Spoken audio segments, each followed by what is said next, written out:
I feel like I'm back in high school teaching because everybody knew the time, sat down, and got quiet, and I didn't have to say anything, which which is not a bad thing. Thank you. Thank everybody for being here today. Representative Williams, we'll go ahead and open. What's your number? 23. He'll open with a prayer. Thank you, Madam Chair. Kind and gracious God in heaven, Lord, as we gather here, we just ask that you give us the wisdom and the guidance to be stewards of the resources that you have entrusted us with. Lead, guide, and direct us for us. In Jesus' name we pray. Amen. Amen. All right. First of all, I want to just make you aware that next week I'm going to have a couple of ad hoc committees to look into some issues that our legislators have identified to me are important to them. And we will be hearing from the agency heads, and we'll post that information and let you know about that. And I'll say it now, and then I'll say it later. Please check our bulletin board outside. Please check our notices. We're in that part of the session, the crunch time, where things change fast and quick, and we want to be sure that you're informed of that. So please just always check by our office. We have Michelle, we have Buck, and so you can check with them as well if you can't get to me.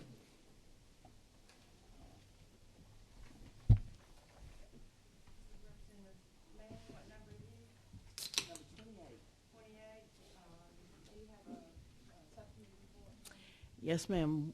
Resource Management met yesterday, and we were very, very busy. We had a due pass on Senate Bill 369 by committee substitute. I don't know whether you want me to go on what the change was. We can do that with the bill, but it got a due pass. That's what we need. Yes, ma'am, it sure did. We got a due pass on Senate Bill 427 by committee substitute, passed unanimously. We got a due pass on Senate Bill 110 by committee substitute, passed unanimously. And we got a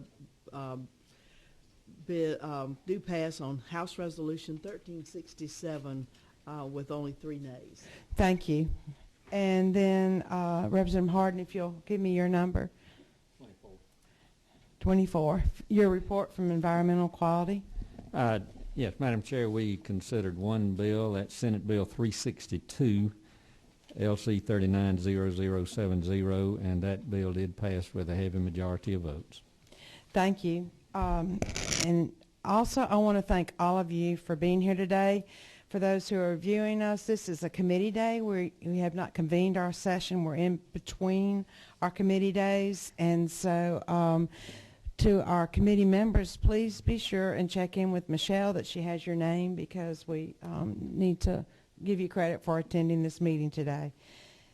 We have, I love the request when we get to this time of year too, because kind of everybody wants to go first. So I'm going to do the best I can with these bills, and I've talked to Senator Carter, so we'll take up his bill first, which is Senate Bill 369. Now, for all of us, just let's double check our LC numbers and then check to be sure you have every page printed. We're looking at LC 40177S. And Senator Carter, or should I say Representative? I don't know whether to promote or demote you. This meeting, it might be ready. Yeah, you're on. Thank you. Thank you, Madam Chair, members of the committee. I bring before you today Senate Bill 369.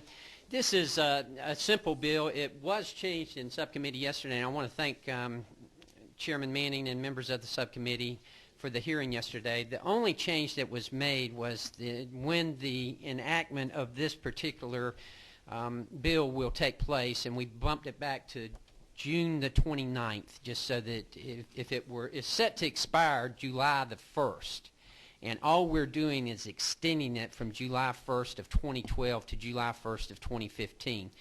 It is the Georgia Geospatial Council, and what it simply does, this is a completely voluntary, no cost to the state. This is a group that goes around and tries to have consistency in the mapping and in the notification to property owners throughout the state.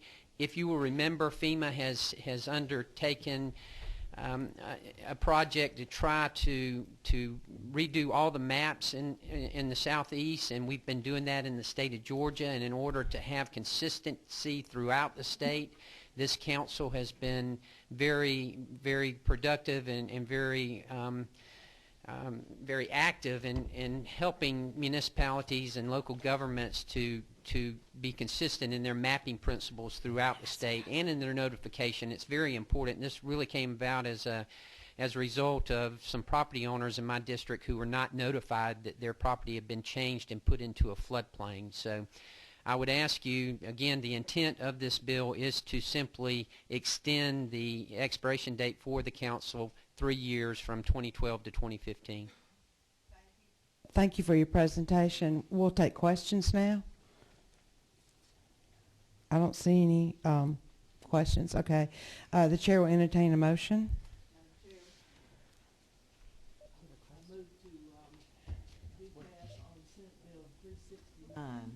Thank you. Is there a second?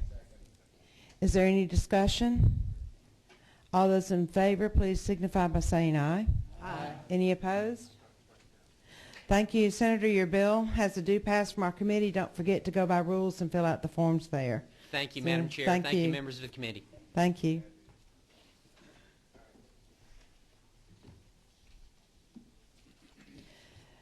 Let's see, the next bill we'll take up is going to be a House resolution, and it's House Resolution 1367.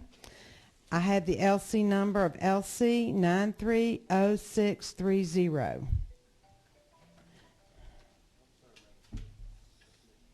That's your son calling you. How old is he? He can call you. Thank you. Representative Geisinger. Thank you, Madam Chairman. This is nothing more than an urging resolution, and what the urging resolution simply does is urges Congress to ask the EPA to delay on making decisions in their rulings on clean air. Now, the reason for that is simply because their rulings, their decisions that they're wanting to make are so bad that they will actually cause us to have our utilities shut down, coal-fired plants and what have you. We will end up having problems like brownouts, and it will cost jobs and it will hurt the economy. That's basically all it does, Madam Chair. Thank you. I'll entertain questions. Okay, number 4. If you'll give your name and then proceed with your questions. Thank you, Madam Chair. Brian Thomas, District 100. Representative, I'm just curious, I mean, resolutions really carry no weight with anybody. Wouldn't it be more effective if you had concerns about this to just call your congressional representation and let them know what your view is on this? I would hope that you would do that as well. Yes. Thank you. And number 1. That's me. Good morning. Please give your name. Stephanie Stuckey, Benfield, District 85. Sorry, I couldn't find my badge, or I left it in the car. I'm just real concerned about rollbacks on clean air regulations. I have a son with asthma and the mercury levels and all the problems, especially from coal-fired plants, that they cause on the quality of the air, especially in the Metro Atlanta region. I think we need tougher standards. So how do you respond to that, the concerns of mothers like me with children with asthma? I'm sure that you have not seen the figures over the last 10 years, but the CO2 levels have dropped 70% simply because of the scrubbers that the utilities have invested in. It's been billions of dollars, which you and I get to pay for.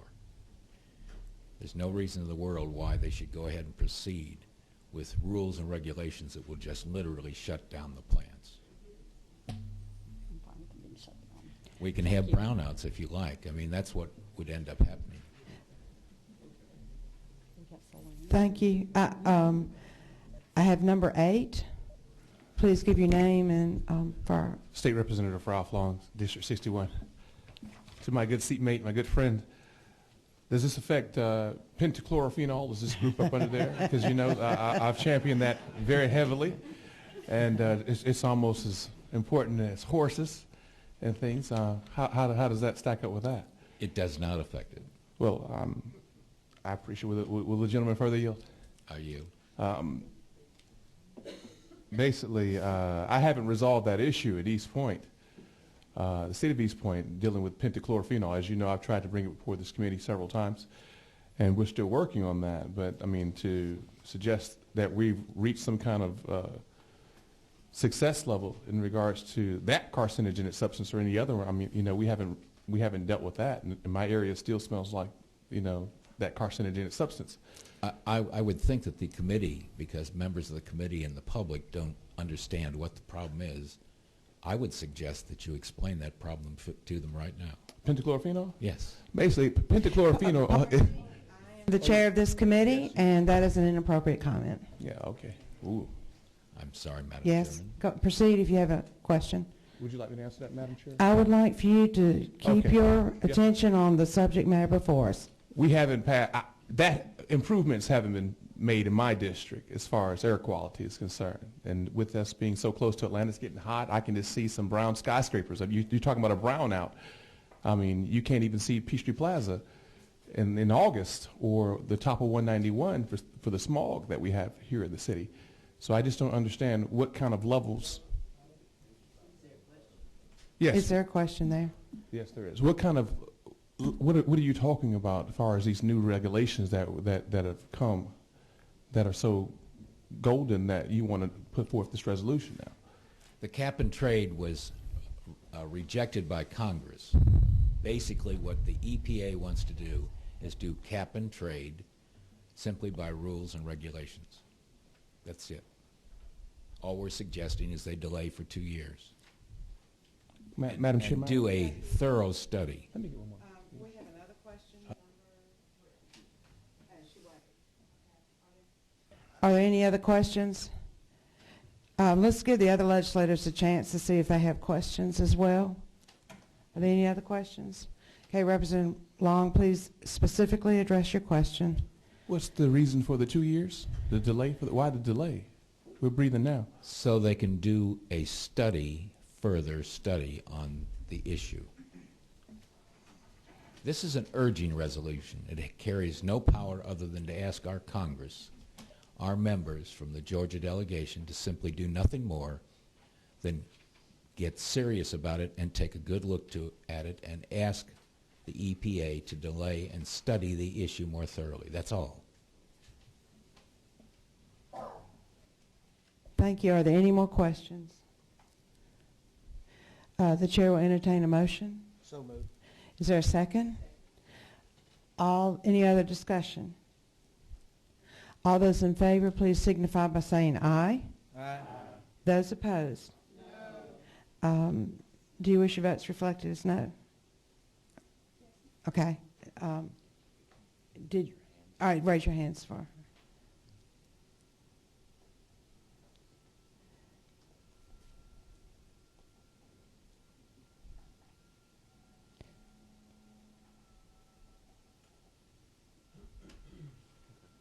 Thank you.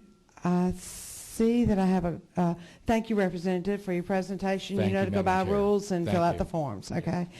I see I have a question on number 28. No, person waves, okay?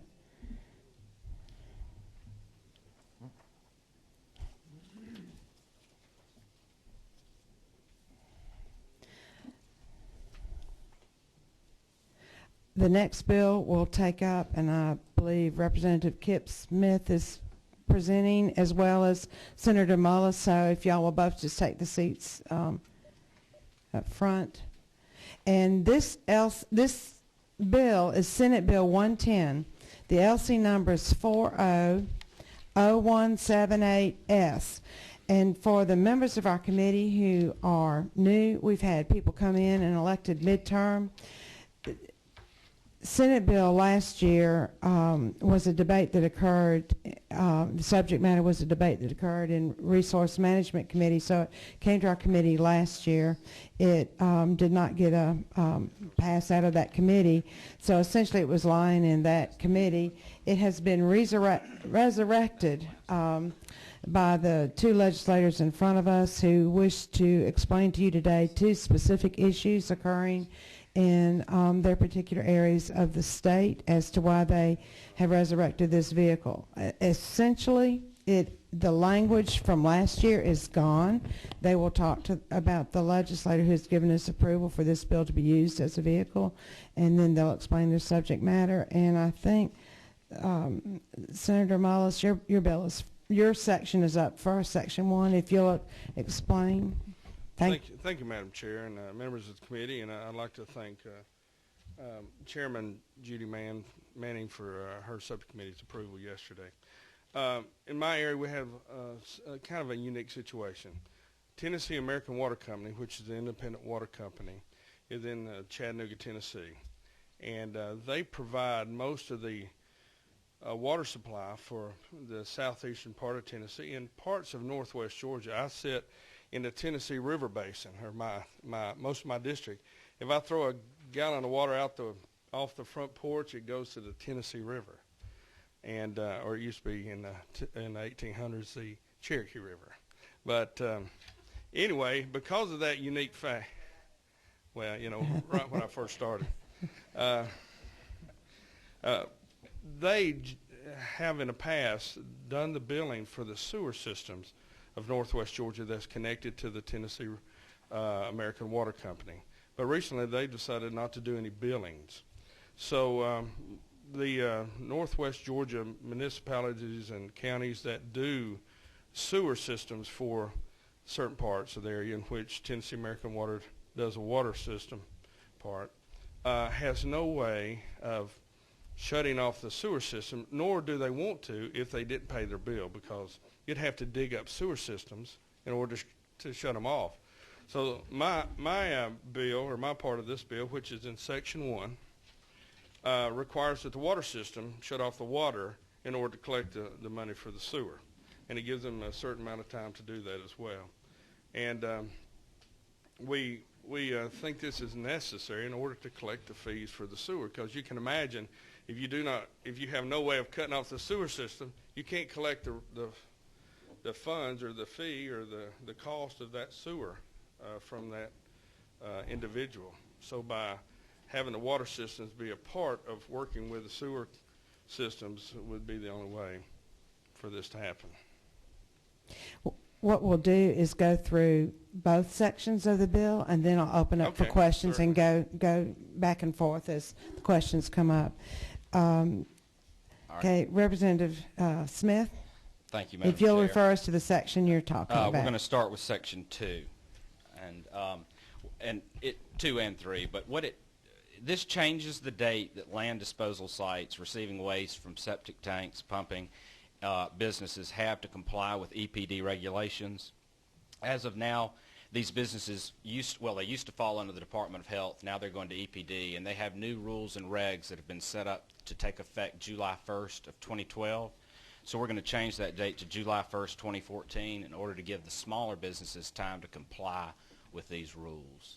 So that's what it does. It changes the date 24 months into the future. Thank you. And that concludes their presentation of the bill, but they're now open for questions. So we're logging them in as we see them. Number 4, if you'll give your name again and then ask your question. Thank you, Madam Chair. Brian Thomas. Senator, our first question I've got is for you. I know, like in Forsyth County, for example, that there's public water, but a lot of the sewer is handled by private companies. And in those cases, my understanding is that the private company can get a lien on the homeowner's house if they don't pay, because they don't cooperate. So I'm just offering that as, there are maybe other options. But assuming this passes, and let's say I'm a customer, I stop paying my sewer bill, the water gets cut off, I make good on my sewer bill, how does the water company know that I've paid that in a real timely way to get the water turned back on? Because I owe the money to another entity, and the water company is going to have to get some kind of confirmation beyond me, and they don't know that I paid because they're not taking my money. So, there could be quite a delay unless there's an airtight system that's going to accommodate that. So I'm just curious how you envision that happening. Well, again, the bill doesn't go into the nuts and bolts of that. I would assume and hope that through intergovernment agreements, but in this case in some contractual agreement, that have some quick remedy of that situation. In all good business practices, they should have something like that helps. With the internet system and with high technology, surely that would be taken care of immediately, or that transmittal. And hopefully that they would have such systems available to make sure that there was no delay in services after, because you can't cut off the sewer part, but the water part, they could notify them immediately. And if we need to put anything in there, I would be open-minded for that. And is this applicable only to public sewer, or is it applied to private sewer organizations as well? This bill doesn't say whether it's private or public. It would. Let's see where. Madam Chair, which LC number are we working on? We're on LC 400178S. We don't have the correct one here. Sorry. And we apologize for that. We did have a Chinese fire drill this morning trying to get all the bill numbers correct. To those new to this committee again, these bills came out of our subcommittee yesterday. We had to go through the clerk's process and get them to the folders. So that's why it's important to check the LC numbers.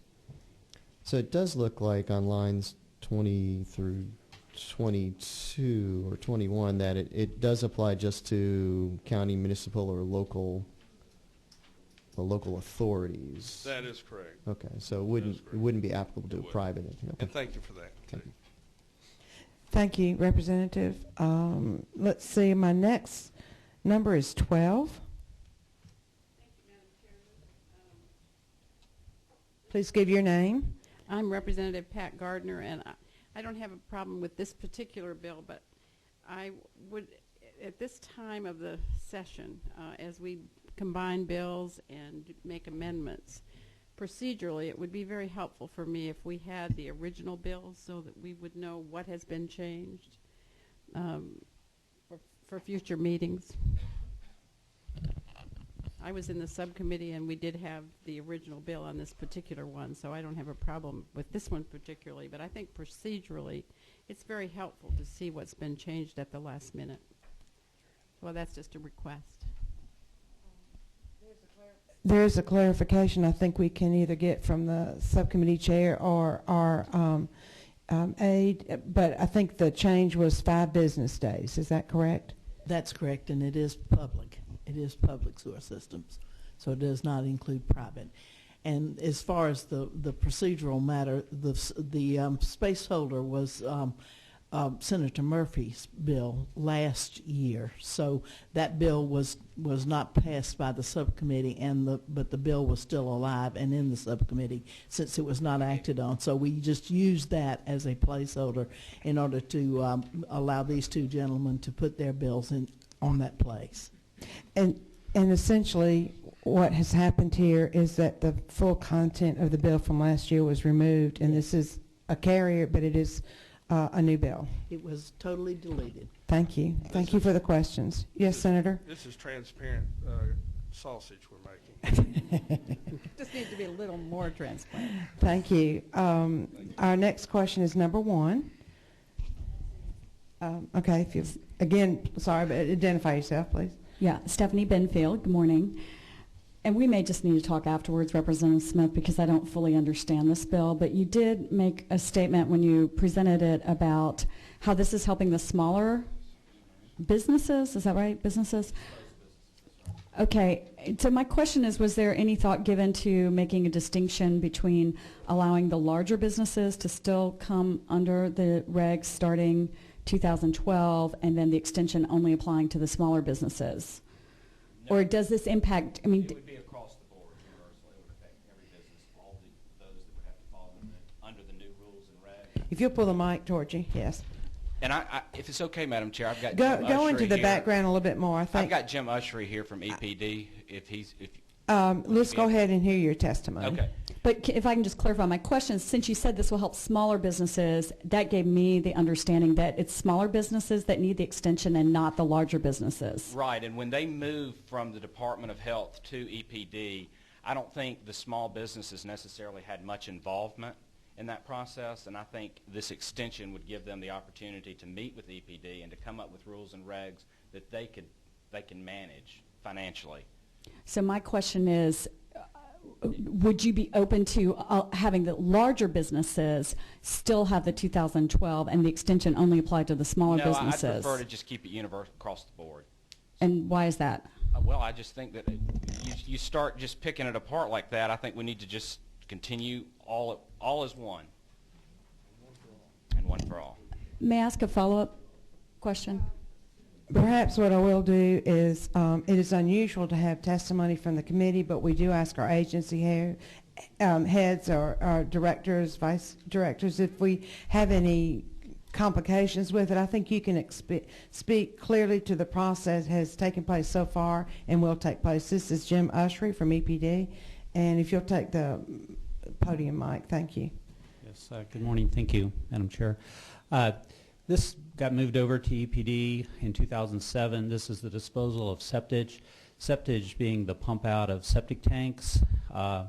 So it got moved over in 2007. If you needed to get a new permit to dispose of septage by land application, then you needed to get a permit from EPD. There were about, I think, 18 existing facilities that were permitted under DHR, and by 2012, statutorily, EPD had to come up with a permit to cover those folks, which we did do. We had a stakeholder group, we had a public notice. However, the folks who do the actual pumping, who actually have a truck and go and pump out your septic tank and take it to some place to dispose of it, it's getting more and more difficult to do that as wastewater treatment systems are increasingly refusing to accept that material, so it goes to these land application areas.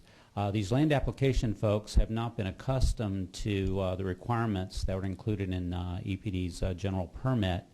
As of 2012 of this year, they will have to do it. It may well drive some of them, many of them, out of business because of the requirements of, that have been imposed in the permit.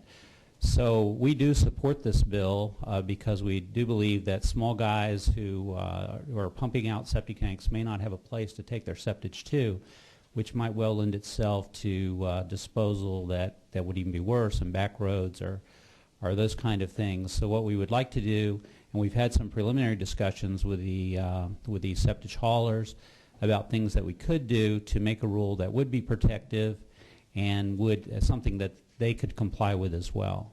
So it's not, when you think about big versus small, it costs around $300, I'm told, to pump out a septic tank. That complying with the rules may drive that up closer to $1,000. So folks may not pump out their septic tanks, which is very essential in maintaining a septic tank, and then the disposal of the septage may not be handled appropriately as well. So there's a group of folks who handle this septage from private residents. This does not affect municipal systems, which we already regulate. These are folks that accept it on the commercial side, and you can have a lot of problems if you've had a septage disposal facility in your area. So we certainly want to make sure that it's protective, but we also need to make sure that they can comply with it and that it's will be cost effective. So. Thank you. I think your question is directed to Jim Ushery. If okay. I could ask just one quick follow-up. Yes. Thank you, Madam Chair. Thank you, Mr. Ussery, for being here. Are there any environmental or health concerns, especially with delaying the implementation? No, it's been going on. DHR has regulated this for many years. It was just moved over to EPD in 2007. EPD's regulations are more stringent than what has been on the health department, but I'm not aware of any problems with what they've had so far. So this just to clarify, this 2-year, will that make any difference as far as health? Will there be any health or environmental impact on the 2-year? No, and we may well be able to arise at some place before 2 years, which we'll start right away working with these folks on what can be done. So. Thank you. Thank you. And thank you, Mr. Ushery. Our next question is 23. Thank you, Madam Chair. Chuck Williams, District 113. Mr. Ushery addressed some of what I was going to ask. Representative Smith, in follow-up to Representative Benefield, based on my understanding of this situation with the septic tank pump-out industry, we could actually face more risk to public health if we force small operators out and we disincentivize homeowners from pumping septic tanks. Would you agree or disagree with that? Absolutely agree. Okay, thank you. Thank you. I see no more questions. At number 28.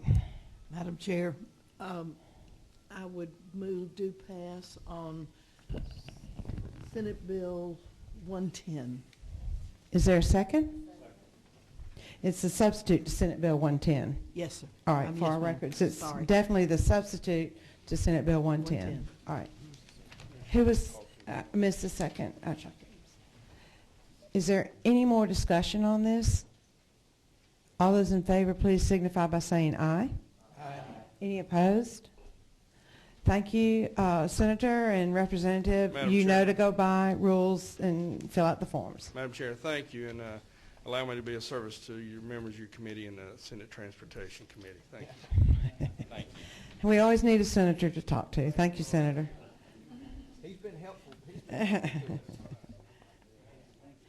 Thank you. And our next bill is Senate Bill 362, Senator Williams.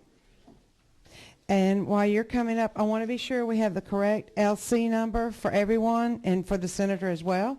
And please help me by checking your LC numbers as I call them out. As you can see, there can be some confusion. So we're dealing with LC 390070.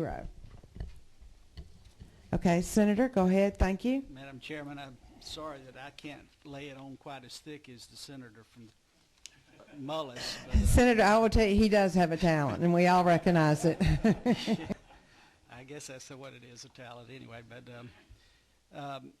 you know, it's not my intent to bring controversial bills. In fact, I try my best not to carry bills just because there's so much else to do as pro tem of the Senate. But,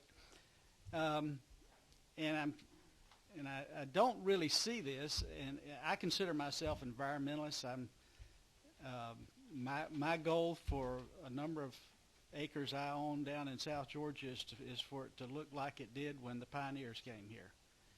I grow about 3,000 acres of longleaf pine, and you know, I consider, and about 1,000 of that acres I put in conservation easements, permanent conservation easements, so that it can never be developed. But this is a different issue. This deals with retrieving logs out of the river that weren't put there naturally. In fact, the state many years ago paid people to retrieve these logs out of the river because there were log jams, and there used to be, you know, boats that went up and down the river. Now it's just about impossible to get up and down the river, particularly when it's low because of so much sanding that's gone on over the years. And actually, some of the people that oppose this bill for retrieving the log out of the river and disturbing a little bit of the dirt around the log are for dredging the river so they can get up and down the river. So, you know, all those points need to be considered. In fact, we're funding a very large dredging operation just so we can get ships in and out of our ports, and some of those same people support the dredging of the rivers for that purpose. But the meat of the bill is this. 15, 20 years ago, this was all legal, and we had a number of people in South Georgia that had pontoon boats and retrieved these old deadhead logs, which were put there a couple hundred years ago, and they would retrieve them. They would take them to the local sawmill. Some of these people had their own sawmills. They'd saw up this wood and sell it to people that were building furniture or putting in heart pine floors and cypress floors. And then all of a sudden the Department of Natural Resources says, oh, these belong to us.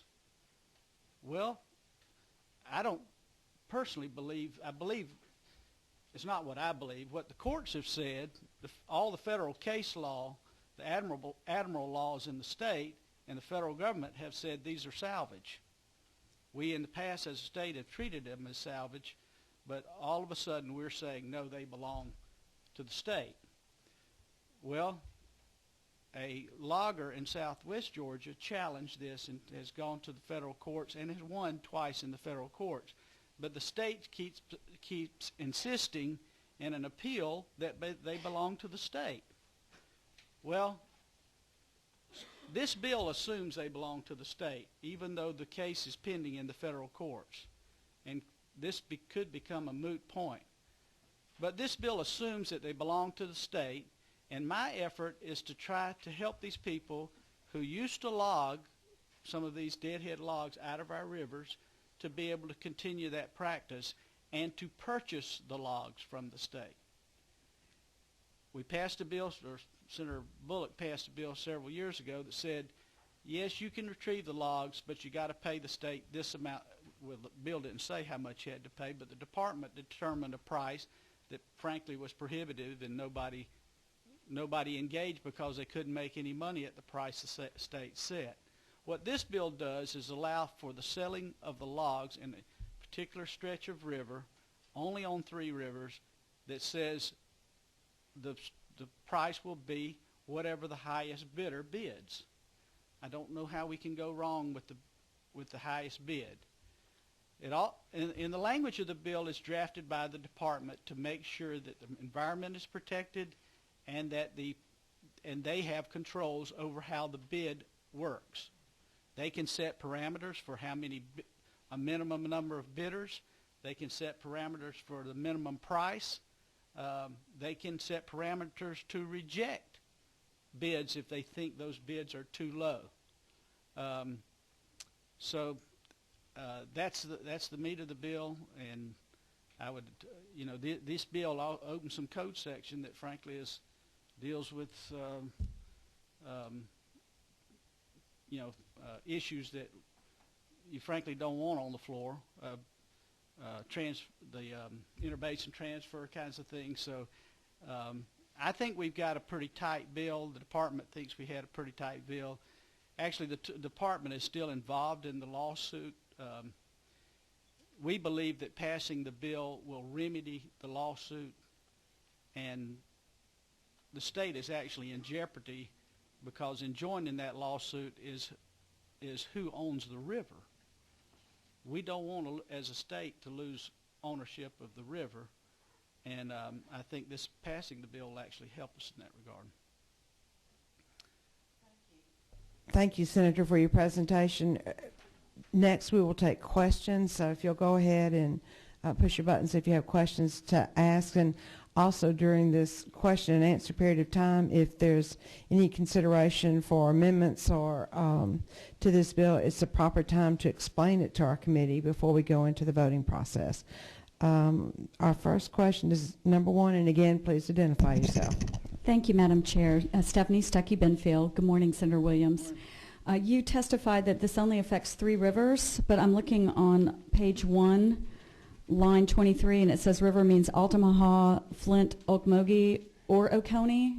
So, well, actually, you're right. The Oconee and the Okmulgee actually make the Altamaha. They come together and form the Altamaha. So, I think about that as being one system, but you're right. It's 4 rivers. And along those lines, if I could also just ask, on line 22 it says navigable stream, so would this also cover navigable streams as defined by Georgia Code? You know, navigable streams is, I don't know anybody that really knows the definition. I mean, the definition changes based on point of view.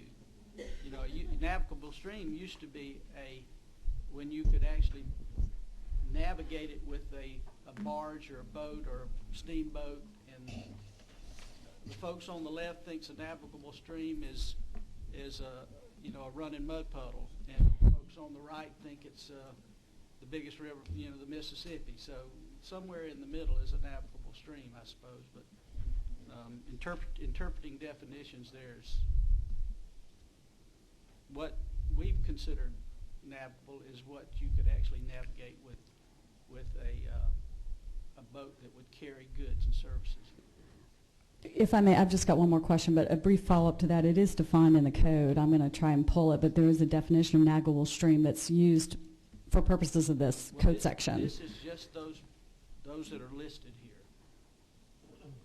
Just those wait, I'm sorry, I'm not following. It says there's the rivers, but it also says navigable streams would be covered, and they're not specifically listed. Well, if you go so far up these rivers till it becomes unable to navigate, then, but if you go that far up, frankly, there's no logs. I understand. Okay, and I did just pull the definition. It says a stream capable of transporting boats loaded with freight in the regular course of trade. So it is in the code there. I do have one other question, and you know we discussed this in committee, and my concern remains about whether the price will be fair, given my concerns that there may be in some of these cases only one bidder. So my question for you is, how many bidders do you think there will be for these deadhead logs? Well, there are folks that do it in the states around us that would be interested in coming to Georgia. There are a number of people in Georgia that have spoken to me about having a desire to do it. I would think there'd probably be 8 or 10 bidders on them at a minimum, and frankly, there are a lot of 8 or 10 bidders means at least 20 jobs just retrieving the logs, and then you've got the processing of the wood, and you know, it may be 100 jobs or something like that. Thank you, Mr. Chairman. And Madam Chair, I do have an amendment that I shared with you yesterday, so at the proper time I'd like to be recognized and I'll explain it, and I have copies. Thank you, Representative. We'll get back to you then as I take these other questions. Number 2, number 3, sorry. Thank you, Madam Chair. Debbie Buckner. Senator Williams, just as a background, I represent and have had property on the Flint, and I also have family that my great-grandfather ran a naval store in McIntosh County, so I care about the Altamaha. So this bill's always been one that we've not seen eye to eye on. But I have a specific question in the section 2, lines 35 through 38. What concerns me is it says no river segment known to contain the logs can be withheld from marketing as a sales area. Okay. And then if you skip down to 38, it talks about including without limitation to public safety, water quality, wildlife. And I've had a couple of people that used to work at DNR that have pointed out that there are some contaminants that are likely to be on the floor intermingled with the sands and those logs that when they're moved can cause some problems. And so I'm just wondering if this, because this seems very rigid, that nothing can be withheld, not even public safety can limit it. I'm sorry. Representative, you're recognized to answer. You're not reading it right. It says you can't withhold it unless the department makes a written determination that public interest, including all these things, are significant. So they can withhold it. So how would that process work within the department is what I guess I'm asking. First of all, this does not mean that all the rivers are made available, because there are only logs in certain places. Right. So in those places, they have to allow for the bidding unless public health or other public interests listed here, the department determines in writing that that's detrimental. In that case, there would not be a public bidding process. I guess the concern, the concern that was brought to me by these former DNR employees is that when you start off that segment with none of it's going to be withheld, that there's going to have to be a special process put in place to protect those areas. And they're concerned that there's not enough protection for the areas where there might be those contaminants. Well, here's the issue at hand. When we passed the bill, when Senator Bullock passed the bill several years ago, the department at that time, frankly, did not want this to happen. They wanted the logs to remain where they were. Mm-hmm. And this was under the Barnes administration. So they, frankly, in my opinion, set the price so high that it just didn't ever happen. Right. I remember I was here. So, and then the bill sunsetted.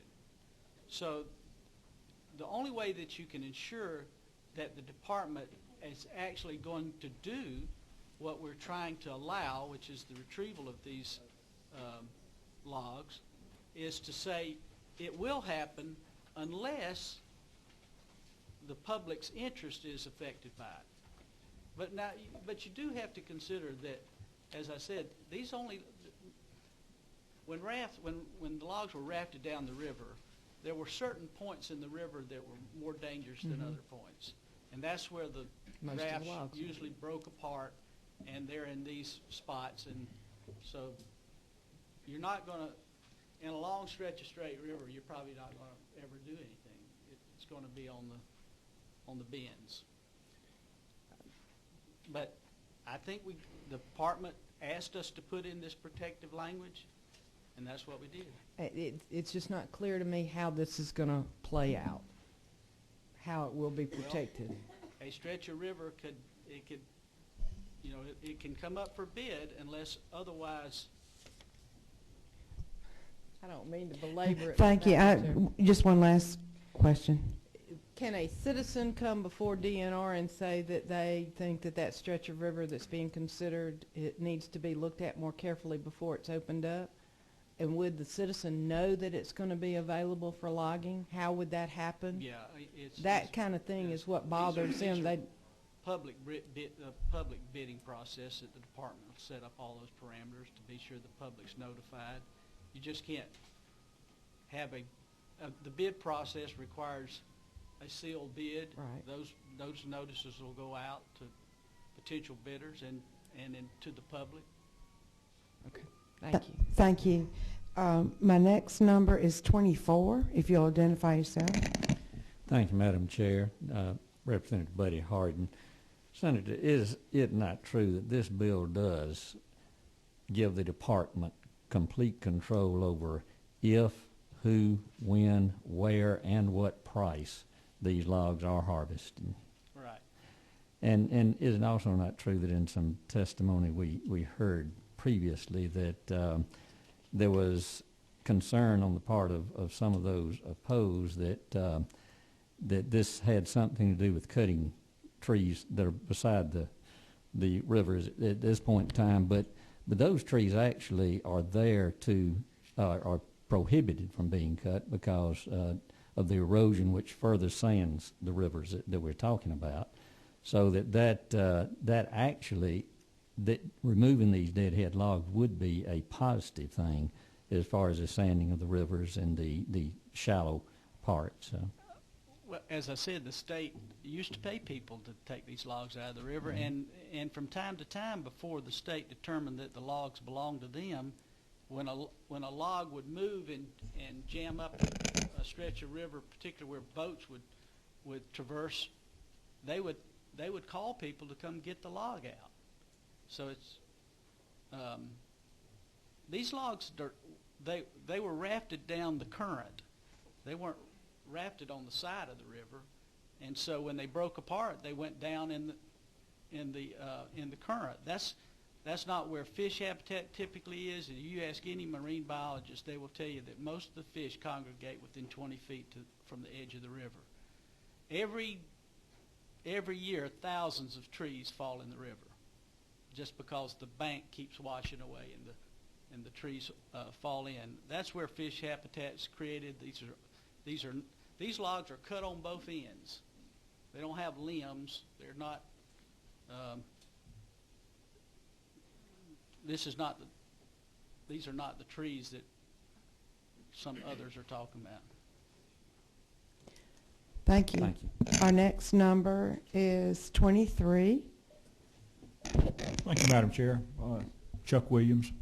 Senator, I'm interested as it relates to on the Oconee River. I have one Georgia Power impoundment, Lake Oconee, that is located in my district, and I know down on the Altamahaw, which is not impounded, I'm very familiar with Plant Hatch, and I have property below Plant Hatch. I think that may be in your district, particularly as it relates to Lake Oconee. I'm not sure technically what the definition of navigable stream is when you're dealing with an impoundment, and in this case, Oconee is the inflow and the outflow. Who would have jurisdiction in an impoundment like that? Would Georgia Power control that, or would DNR control that? Well, it's really kind of a moot point because longleaf pine wasn't growing that far north, and cypress was not growing that far north, so there's no logs to retrieve. Follow up, Madam Chair. Yes. But I don't know the answer to your question. I guess it was a navigable stream until it was impounded, and then it becomes a lake. You can't navigate into it because of the dam. I think probably when the definition was written, it was somehow getting from the ocean up to some point, and the definition is a boat that can carry freight, as Ms. Benefield just Good question. stated. I have not studied that definition, but the bill is not restricted to cypress or longleaf. No, Is that it's not, correct? but those are the trees. Now, if you're logging in the Great Lakes, you know, you're talking about curly maple or some of the hardwoods that is deeper in colder water and more protective. Down towards the end of the Ottamaha, the last, I guess, 30, 40 mile stretch, you get brackish water, and you get worms that get in the wood and make it unsellable. If you ever saw these logs, and a lot of them in the early years were cut down with an axe. Some of these trees could be as old as 2,000 years old. And the beauty of the wood is that it was all virgin wood. I mean, there were small trees and large trees, but the pines could be 300 or 400 years old. And when the tree grows, it grows at the bark, just inside the bark. That's why you can girdle a tree and kill it by just cutting into the tree a little bit.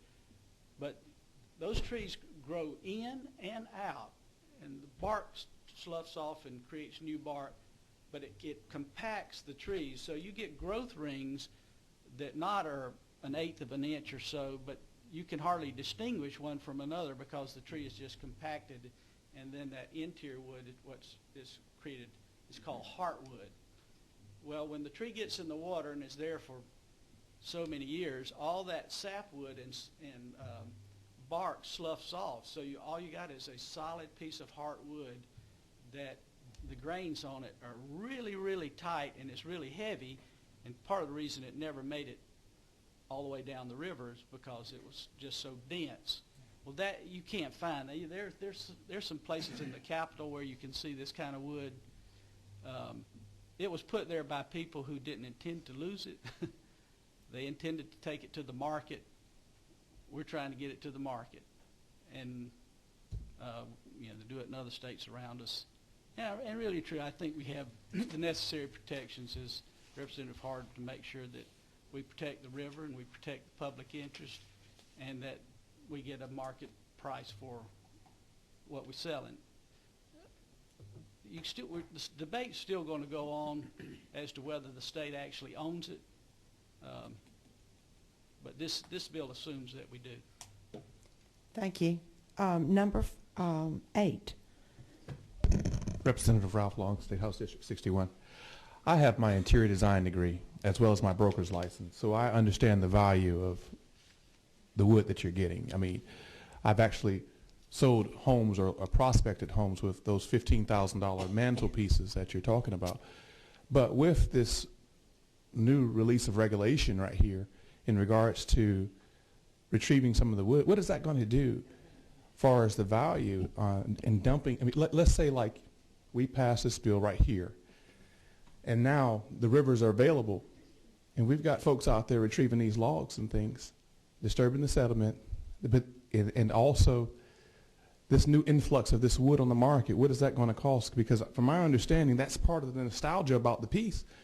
When the State Department calls about a piece of wood to have it removed, and you get your hands on that piece of wood, that wood is now about maybe $15,000, $20,000. You can get a $15,000 mantelpiece out of that. So what's your question? So what is that going to do for I have two questions actually. What is that going to do as far as the market? Is that going to lower the price of with this new availability of stuff? Is that going to hurt the value of the market of those items Well, being now Well, available? let the senator answer, please. Yes, I'm sorry, Madam Chair. the market now is terrible. So the value is lessened, and there's not an abundant supply. You know, there are places where there are a lot of logs in the river, but the issue is just it's not just anybody that wants to do this job. I mean, you got to put on scuba gear and dive down there. There were some alligators and who knows what to hook onto one of these logs and draw it up. It's a little bit dangerous and takes a special person. So there's going to be some folks that want to do it. But if a team of 2 people got 2 logs a day, they would have had a good day. No, absolutely. So I don't think that's going to affect the market. Well, Madam Chair. Second question. Go ahead. Okay, so let's say we have me and you, we're on a boat and we just found a deadhead log or whatever, and it's sticking. It's been in the water. It's been jammed in real good up at the bank, you know, and only a 2-foot portion of the thing is sticking from out the sediment, and we found it somehow. Or maybe our boat hit it or whatever. What is the process in retrieving? Because this piece could be anywhere from 10 to 15 feet, maybe. It could be smaller. It could be 8 feet. But what is the process if it's wedged in that much?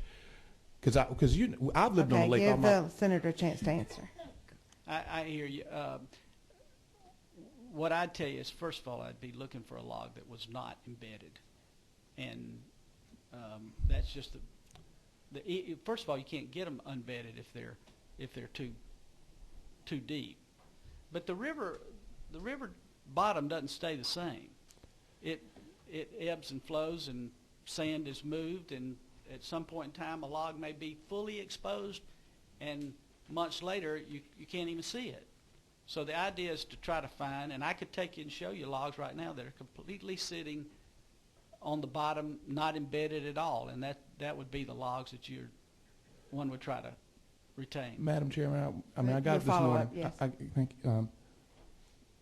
What is that? I mean, who says, oh, that's too far? Because if you find a piece of log that's that valuable right there, you're going to get that thing out. Me and you are going to work. We're going to get our scuba gear. We're going to dive. It's up to the department to set those rules. What is that process? How is that process? They control the process. They determine how and what you can retrieve. Senator, I'm asking. Thank you. Madam Chair, I'll I got get up back. this morning. I got up this morning to ask Sir, questions right here. Sir, I'm going to take the other questions. We'll get back to you. Number 4 is next. Thank you, Madam Chair. Brian Thomas. Senator Williams, I just wanted to kind of revisit a question Representative Buckner had about what the department might need to do to, I guess, foreclose the opportunity to collect logs from a particular river segment. So I'm starting on line 35 again on page 2. And it says that the department has to make a written determination. And I'm assuming that must mean that the department has to proactively do certain studies to determine that a certain river segment should be, foreclosed from, there being the opportunity to collect logs from that. And the nice thing about DNR is they actually are database. They have to go out and do science and studies and justify it. They can't just unilaterally say, make a written determination without any basis. That would be, I think, violation of what they're charged to do. So I guess my question is, are we planning to fund the additional effort that it would take for the department to actually go out and proactively examine these areas where there is good potential for logs so that they can make a reasoned determination about, the kinds of issues that might exist that they want to ensure, are either protected through the bid process or alternatively used to make that determination that we're not going to allow work in this area because of these concerns. Thank you. Let's give the senator a chance to answer. Okay, thank you. First of all, that was my whole question. The protective language was not written by me. The protective language was written by the department. Okay. So I don't know how else to say it other than what they have asked us to put in the bill is you can do this where there are logs, but we will say whether the public interest is protected.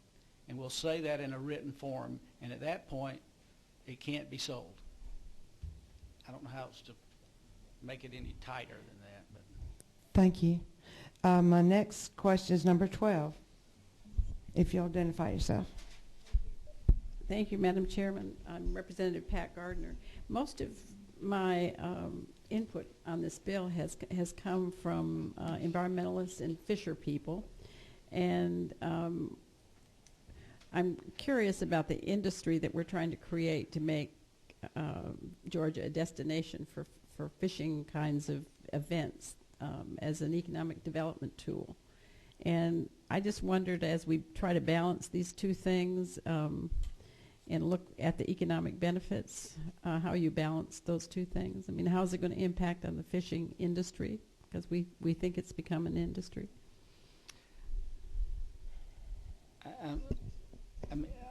Let me say this first. I appreciate the detail that the House gives to bills. The understatement of the day. Thank you, Senator. No, I say that in sincerity because we just run these bills through the Senate sometimes. One thing we have done, and I've asked our senators to do, and that you insist on doing, and it frustrates us sometimes, is have subcommittees. We used to not have subcommittees. I said, we're not vetting bills well. We wind up on the floor, and then they're amended improperly, and then bills get killed that shouldn't have gotten killed. So, frankly, a number of the House members that are now in the Senate have brought with them the idea that we need to hold subcommittees. So, I'm not perturbed by your question. I appreciate it. But here's what I'd say. This is not a huge industry. And it's not on, it's only on some parts of the river. Mm-hmm. I think we've covered our bases in terms of protecting the environment. The department has helped us draft the language to do that. You know, fishing is good sometimes, and it's not good at other times. I'm an avid fisherman, and it certainly wouldn't, if somebody was retrieving logs on the river, it's not going to upset me. What upsets me are trot lines and some other things that are done on the river. The issue that we've talked about many times about disturbing the ground, I don't see that as being anything more than somebody pulling an old tire out of the river. It's going to stir up sediment, and then it settles back down. But I don't see it as a big issue. You feel like you've adequately protected the environment? If there are areas, as it says, of public interest, let's say there's a stretch of river where people ski, and frankly the rivers have gotten so sanded it is just about impossible to do this. So when I was a kid, we skied on the river all the time. Now it's not deep enough to ski anymore. But if there are areas like that, then the department says there's too many boats out here skiing, you can't log here. They'll make those determinations, and we're comfortable that they can make those determinations. Thank you. My next question is number 1, and then we have one question after that, number 8. So, sorry, identify yourself again. Sure. Thank you, Madam Chair. Stephanie Stuckey-Benfield again. A couple of things from the other questions I just want to follow up briefly on. How much do you think, on average, these trees weigh, or these logs weigh? Well, they're waterlogged. When what does an average tree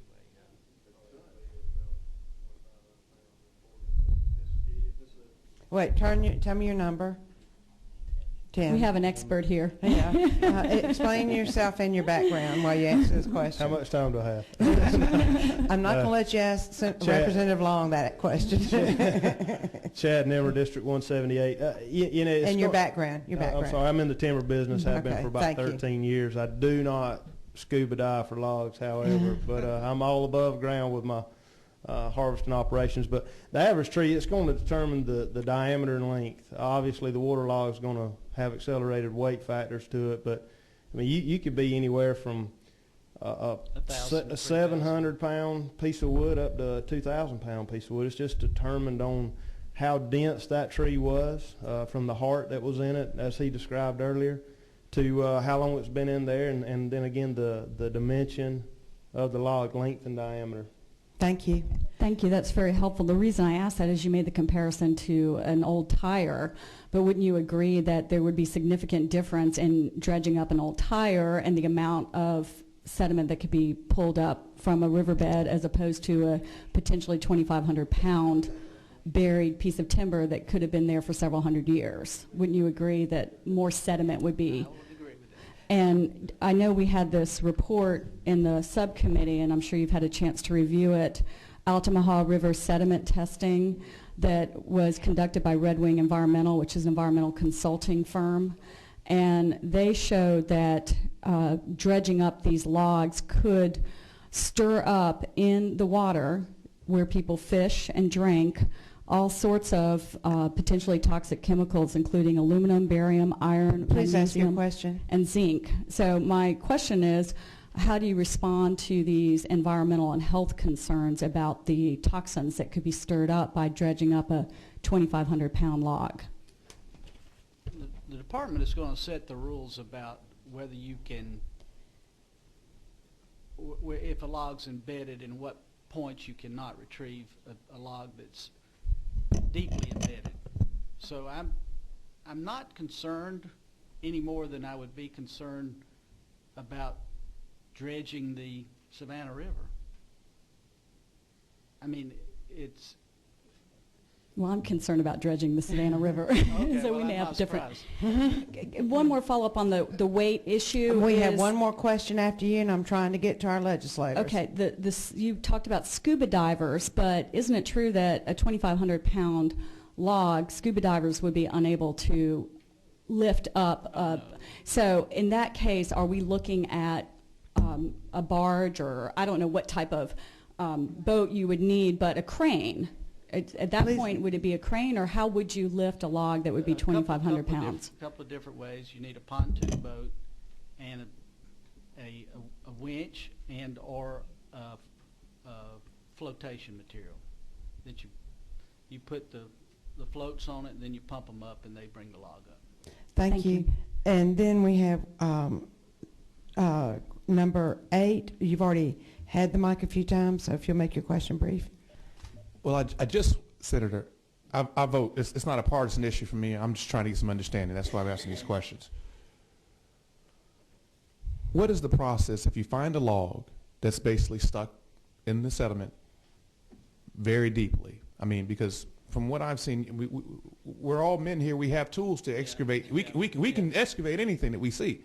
But when do we hold back? When do we say, oh, you know, that one's too far down in the mud? What is that process? Or let me call the department or whatever. What is that process? You and I found a log together. I'll just tell you from what I've been told from loggers is they're going to be interested in getting the logs that are not embedded, and the department's not going to be interested in allowing logs to be retrieved that are embedded. So that's the best answer I can give you this time. It's if you're going to spend, if you've got logs in the river that are exposed, then those would be the ones to go retrieve. A lot less time consuming, a lot easier to do, and just from a business perspective, the department has the obligation to protect the river beyond that, so that you're not in there with some kind of mining operation. Thank you, Senator. Number 21. Thank you, Madam Chair. I'd like to call the question. I think we've been around the circle on this enough. The chair has heard a motion to call the question. What happens on calling the question, to explain if you've not been in this situation again, we call the question. We have to vote on whether or not to call the question. Then we're in the posture of making a motion in a second, and at that point in time we consider our amendments. So I think, does that answer the procedural questions? Okay. No, I do have an amendment. Yes, thank you. All right, so that, especially our new committee members, we will have to vote on whether or not we want to call the question. Unanimous vote means that I then ask for a motion to move the bill forward. So there is a motion before us to call the question. All those in favor, please signify by saying aye. Aye. Any opposed? All right, so now we have, that is passed. So now we have before us the bill itself. I need a motion. I'm going to clear this panel because what will happen after we have the motion, the committee still has the opportunity to ask questions once it's in the posture of being considered for a vote. So I now will entertain a motion on this bill, number 25. Madam Chairman, so move. And is there a second? And a second. All right, now we're in the posture of a motion and a second. I want to give Representative Benfield the first opportunity. She has let the chair know, and it has been presented to our committee that she has an amendment. She will speak to this amendment at this point in time. Thank you, Madam Chair. And Senator Williams, I did provide a copy, and I circle where the changes are. So let me direct everyone to where the change is. It's on page 2, line 29. If you're looking at the sub that I prepared, which is LC 400174S. So I'm looking at line 29 of page 2. After it says comma, provided that at least 5 bidders submit a bid, and provided further that nothing in this code section shall be construed to authorize the department to grant any donation or gratuity in violation of Article 3, Section 4, Paragraph 6 of the Constitution. So that language I just read is the amendment that I'm proposing as a substitute. And if I may just briefly explain my amendment, Madam Chair. Please do. Okay, this was an issue that I raised more thoroughly in the subcommittee with the gratuity clause. It's also an issue I raised last year when the bill came on the House floor with Senate Bill 218, and that's violating the gratuities clause of the Georgia Constitution.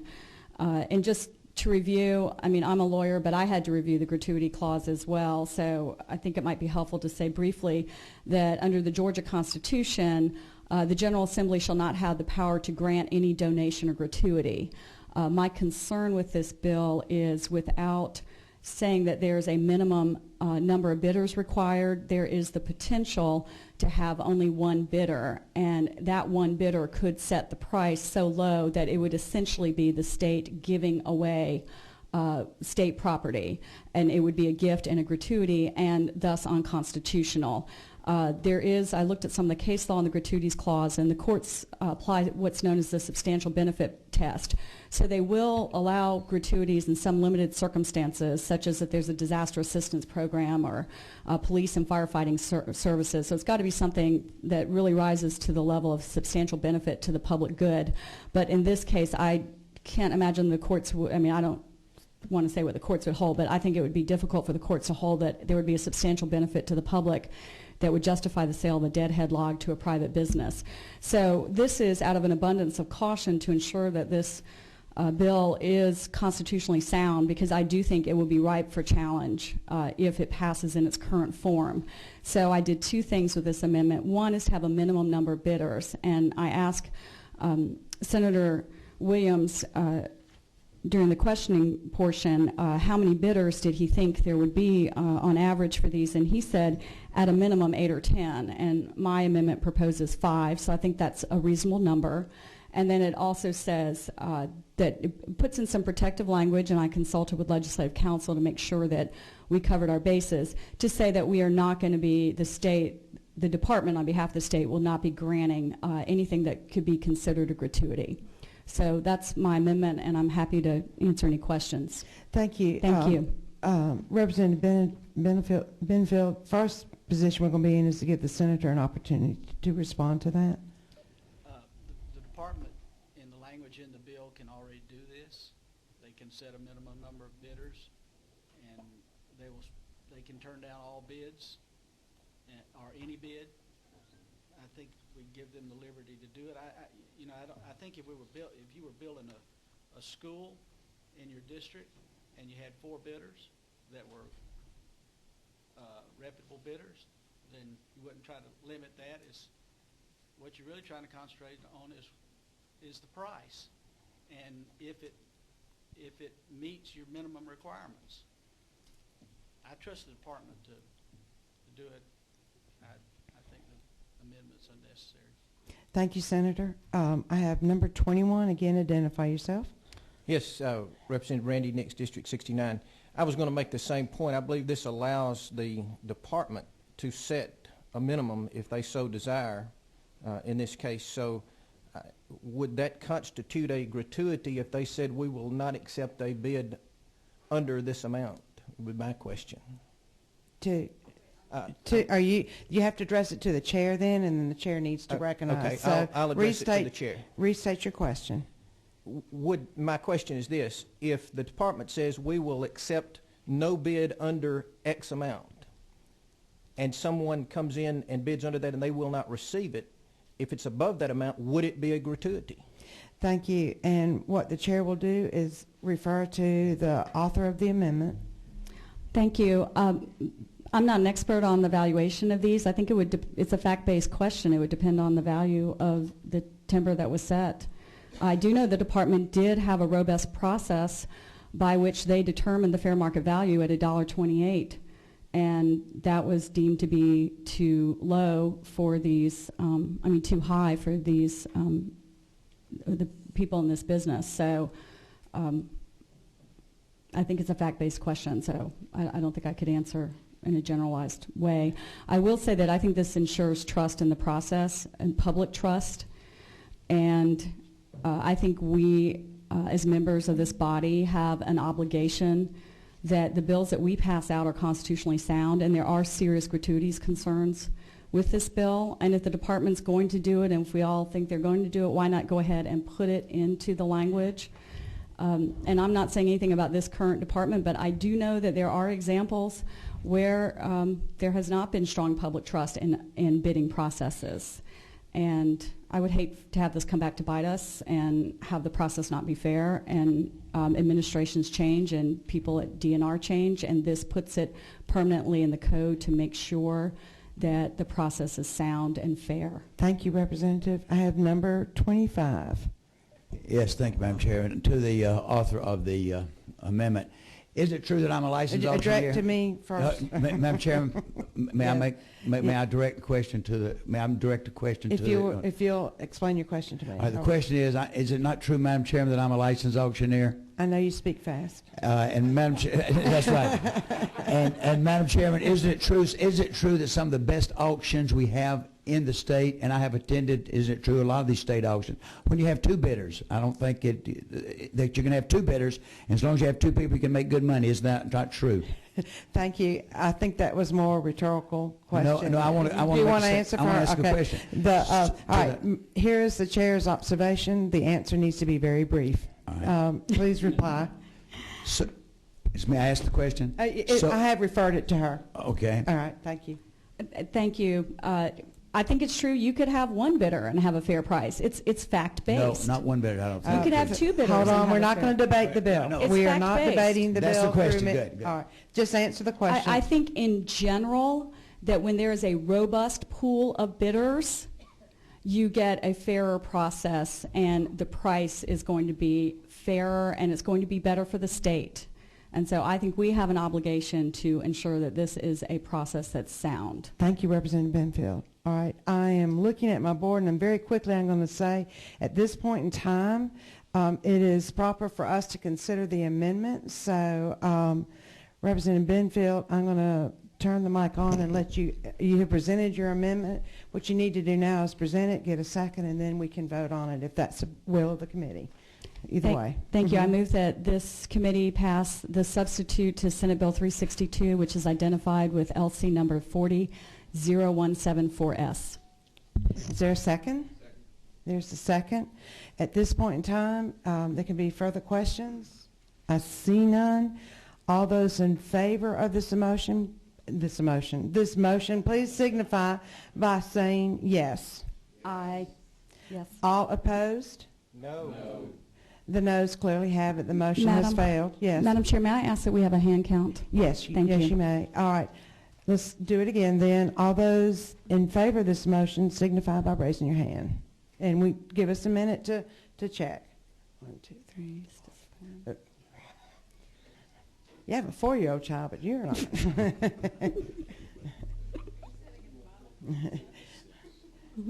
We have 6 nays. All right. All those in favor signify by raising your hand. No. Excuse me. All opposed. Thank you.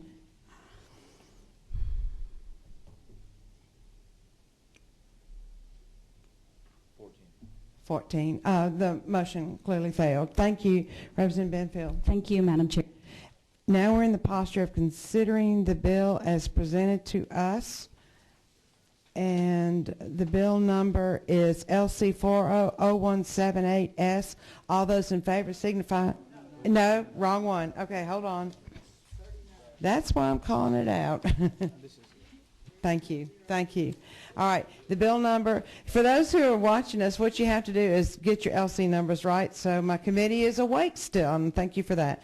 LC number 390070. All right. All those in favor signify by saying aye. Aye. All those opposed, nay. Let's do a hand vote, yes. All those in favor, please clearly raise your hand so that we can get the...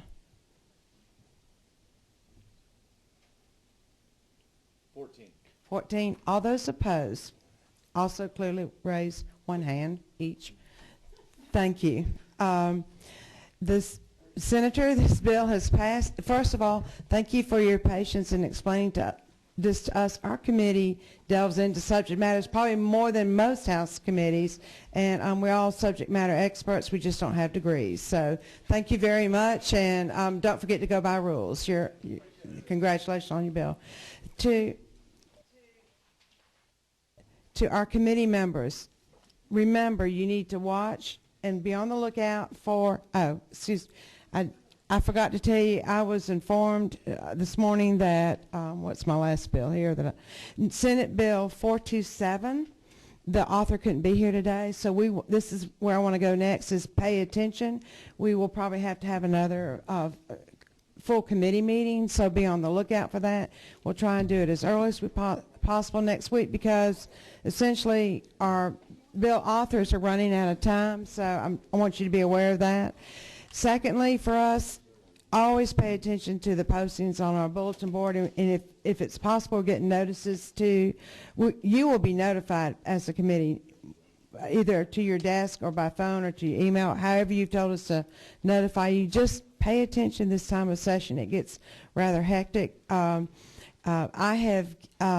want to pause for a minute, and of our members on this committee that I know of, one is not going to run for re-election again because she's accepted a job, and I would like to give Representative Benfield just a moment to tell us where she's headed, and we can wish her best.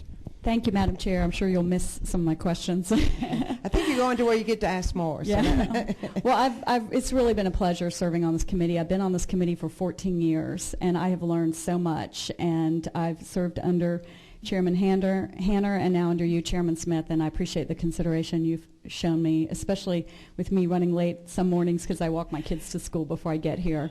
I'm not going to run again. I'll finish out my term, but I will be starting April 9th after a week on Cumberland Island with my family. I'll be back in Atlanta, and I'll be starting with Green Law. I'll be their executive director, and they do clean air and clean water litigation. And after my requisite 1 year of not being able to lobby under the Ethics Act, you'll see me back here working on environmental issues, and I'll be sitting on that side. So I'll enjoy that, I think.